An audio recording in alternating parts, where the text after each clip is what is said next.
do those guys compare against some of the other NG fellas that have faced this year as far as where they kind of rank, where they kind of stack up? Yeah, I mean, I know we've faced number 2 and number 94 the past couple of years, and I know number 2 every year since I've been here. And they've been good players every year, and they're always every year we have to be on top of our game against them. So they definitely rank right up at the top.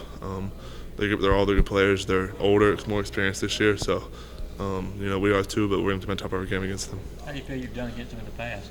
I think they're pretty decent. We've had some good games against Kentucky. Last year was a good game, but this year's a new year. Those guys are better than they've ever been. So we're going to have to be ready for them. Coach Rick was saying, well, like he was hoping anyway that Sonny would be able to travel. In the event that he is, I mean, Nick and Brandon have been carrying that load so much by themselves. How much would that help to have a third guy? Yeah, I mean, there to take some of that off? Yeah, I think it'd be huge. Sonny's a different kind of playmaker, and he's a playmaker. That's what he does. So Nick and Brendan have done a great job carrying the load. Obviously, everybody knows that. But to have Sonny back, take some of the load off, and add a different kind of aspect to it would be huge. But I mean, if we don't have him, we'll be fine. But if we do have him, it's just a bonus. Size-wise, they're a big group. I mean, they got a couple of real big dudes down there. I mean, what kind of challenge does that present for you guys? I mean, it's SEC. You're always going to face the big guys, but just going to be at the top of our game and ready to go. I know they got some particularly big nose guards that I won't see as much as some of the other guys. But I mean, even the guys on the edge, number 2 and 94, have good size. They're physical. They sit it down. They're good against the run. So we're going to be on top of our game and just execute even more.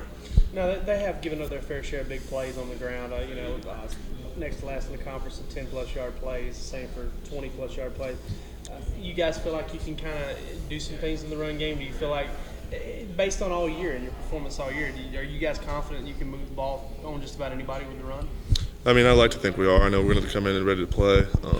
If we execute, we should be able to move the ball like we have been, but you never know any Saturday. In the SEC especially, these guys can play just as well as anybody. So it's up to us to execute, and it's in our hands. Coach Rick said that loss is behind you guys last week completely, and you guys have really kind of moved forward and responded. I mean, how do you feel like you've done personally and as an offensive line? Yeah, I mean, we're just focused on Kentucky this week. It's a big game. Right now it's the most important game of the season, so we're ready to go against Kentucky and be on top of our game. Did you guys watch the film of Kentucky against Mississippi State? Yeah, we've mixed in. I mean, we watched a lot of film on our own, but yeah, we've mixed in some. I know our cut-ups that we have in our film sessions in Mississippi State. They of course, they took them right to where had a much more fluky, kickoff. Like kick they would have. What might have happened in that one. When you see them have a game like that against a caliber of state, does that kind of open your eyes even more about what kind of team they've got? Yeah, I mean, it definitely. Anytime someone runs the number 1 team in the country, it's going to open your eyes. But I mean, they've beat teams we lost to, and they've played close games, and they're a different Kentucky team. They're very good. So even if it wasn't for that game against Mississippi State, we knew we'd have to be on top of our game. But